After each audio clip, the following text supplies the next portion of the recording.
qualificação ou titulação individualizadora que aponta determinada característica de algo ou alguém. Isso é o significado de apelido, que, assim como para pessoas, também são aplicados em automóveis e em tudo em um país como o Brasil.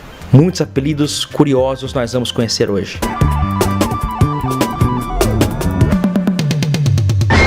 Olá amigos do canal PL, sejam bem-vindos a Sessão Nostalgia. Está começando, se inscreva no nosso canal se não for inscrito, porque aqui todo dia é dia de nostalgia, né? É um prazer estar com vocês mais uma vez. Carro pelado. Você já deve ter ouvido esse termo em algum momento. Esse termo, carro pelado, serve para se referir a veículos que não tem nada, veículos sem opcional nenhum. Mas se a gente voltar no tempo, considerando o que é considerado realmente um carro completo hoje, se formos ver por esse lado, todos os carros do passado são pelados. O conceito de carro completo nos dias atuais, ele se refere basicamente a poucos itens, tais como direção hidráulica, vidros e travas elétricas, ar-condicionado. Se você vê um carro com esses itens, ele geralmente já é anunciado como completo. Apesar de não ser bem assim, você pode ter versões básicas com esses itens e de modo a ser considerada completa, ignorando o fato de rodas de liga leve, padrões de acabamento dos bancos, carpetes e outros demais acessórios, de modo que um veículo de entrada com esses itens opcionais pode ser considerado completo, embora não seja o mais completo, o famoso top de linha. Ar-condicionado e direção hidráulica são itens que passaram a ser mais presentes na indústria nacional nos anos 80. Antes disso, não havia esse termo de carro, vamos dizer, completo. Na verdade, os opcionais eram bem diferentes, ilimitados, para não dizer outra coisa, né? Muitos, para não dizer praticamente quase todos os carros nacionais dos anos 70 e 70 não ofereciam esse item, né? Esses itens de conforto como ar, direção hidráulica.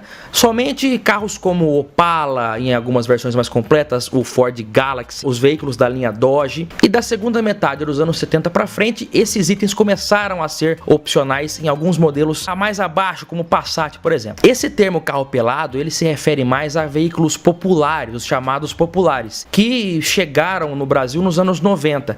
Na verdade, nos anos 60 já havia tido uma tentativa de popularização do automóvel com veículos extremamente capados de qualquer acessório que não fosse considerado essencial, né? Tais como o Volkswagen, o Fusca, pé de boi, o Renault Gordini, que era chamado de teimoso, que, para vocês terem uma ideia, ele não tinha nem o par de lanterna traseira, era uma lanterna só. Também tivemos o DKV Pracinha, até o Cinca Profissional, que era uma versão destinada a frotistas.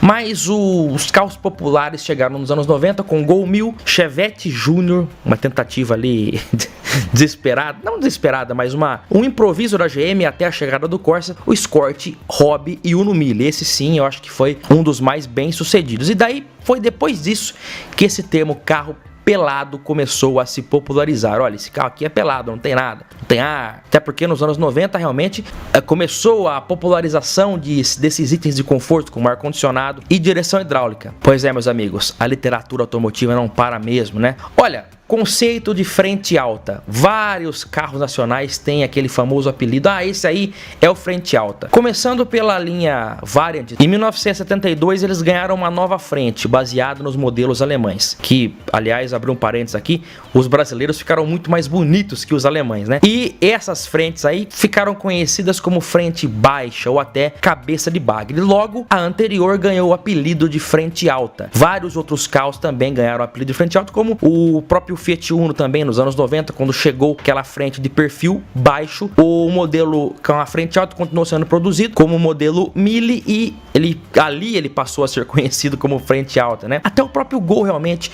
em 91, quando foi lançado aquela frente com também faróis de perfil mais baixo, era uma tendência da época, né? Automaticamente o modelo anterior ficou conhecido como frente alta, aquela frente de 87 até 89, até 90, e de 91 para frente a frente chinesinha. Por que chinesinha?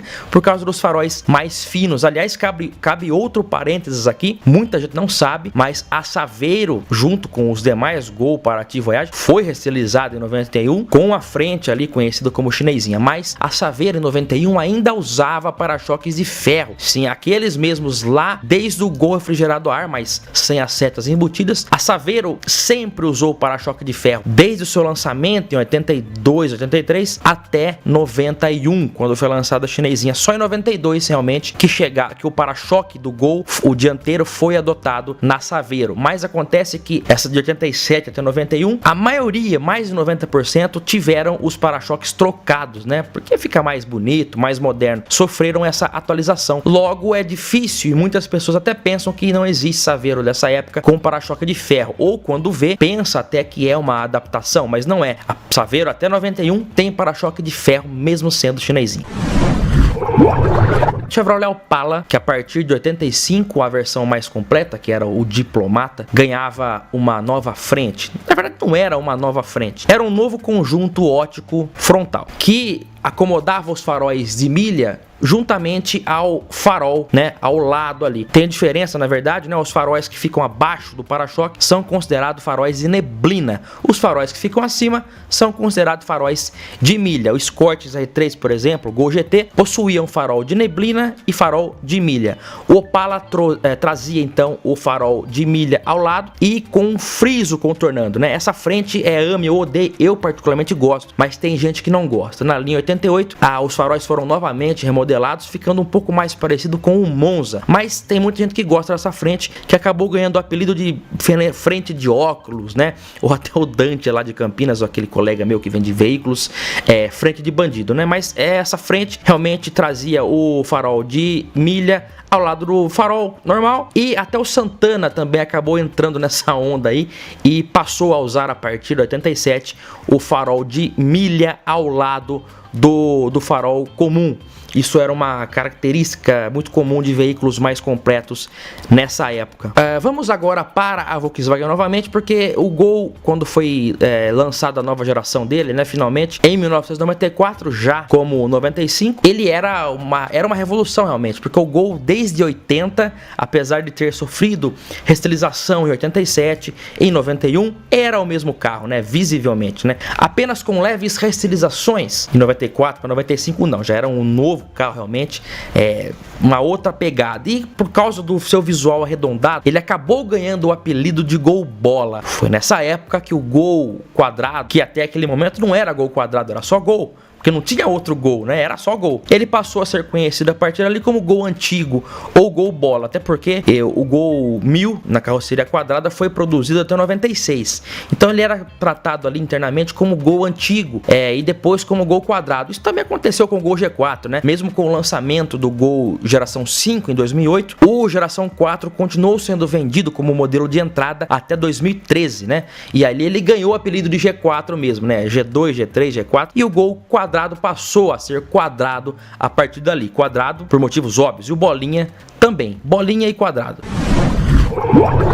Olha, o Fusca dos anos 50, né, até o começo dos anos 60, não trazia seta no para-choque, no paralama, melhor dizendo, como nós conhecemos. A seta não era ali. A seta era na coluna, realmente, com aquela seta bananinha. É uma seta que hoje é até vendida nova, com réplicas, mas é uma seta cara e que podia quebrar facilmente. Se ela tivesse aberta e alguém esbarrasse ali, ela podia ser danificada. Nessa época já surgiu um acessório conhecido como seta orelha de padre. Basicamente é uma chapa que tampa o buraco da seta original e tem uma pequena seta ali, parece aqueles piscas lá de paralama, né?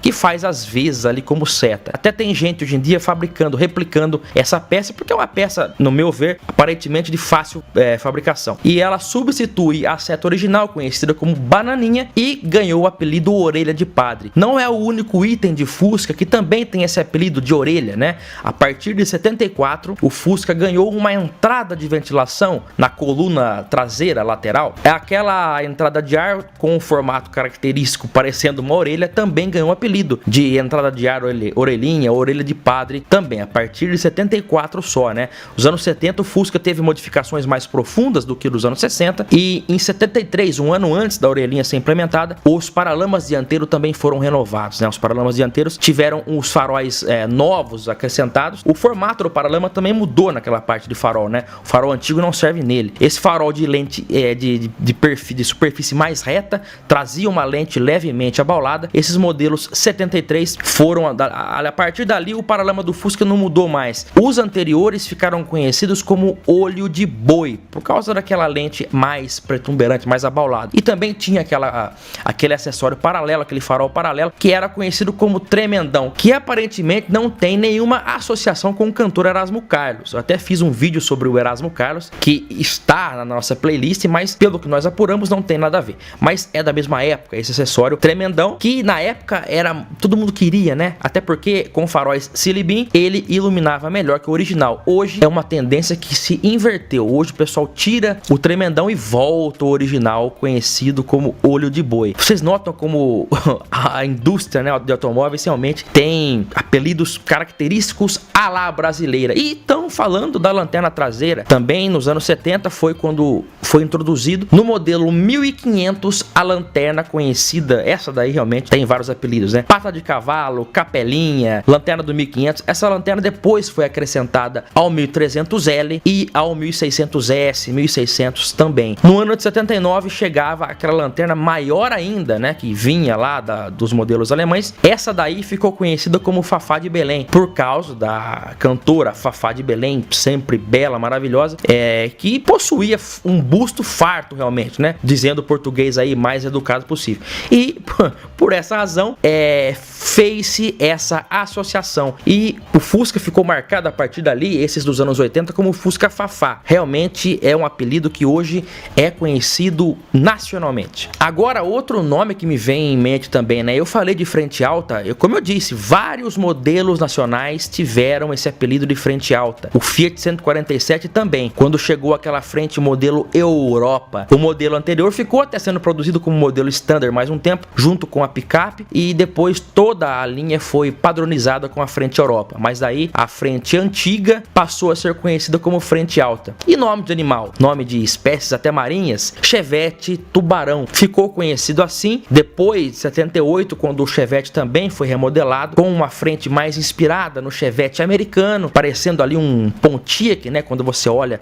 com bons olhos. Depois veio o Chevette Monzinha, devido à sua similaridade com o Monza, que era um enorme sucesso na época. Aliás, Tubarão voltou a ser um apelido frequente em modelos da GM também nos anos 90, em 91, quando o Monza foi reestilizado também. A nova frente com faróis de perfil mais baixo ganhou também o apelido de Tubarão. Particularmente eu até vejo mais similaridade com o Tubarão no Chevette, no Monza nem tanto, né? O Monza, se você olhar bem a frente dele, ele parece muito o Ômega, né? O Chevrolet Ômega dos anos 90. Então realmente a indústria nacional rica em apelidos. Eu já até fiz um vídeo sobre isso e estou fazendo mais esse, porque os itens vão vindo à mente, a gente tá sempre lembrando de algo a mais. E outra coisa, o Brasil é um país de dimensões continentais, os apelidos variam de região para região. Por isso eu quero saber de você, comenta aqui embaixo porque eu vou ler tudo, os apelidos que você conheceu ao longo da sua vida aí na sua região, em modelos de carros nacionais. Eu aguardo vocês no próximo vídeo aqui no canal PL. Um grande abraço e até o próximo. Tchau!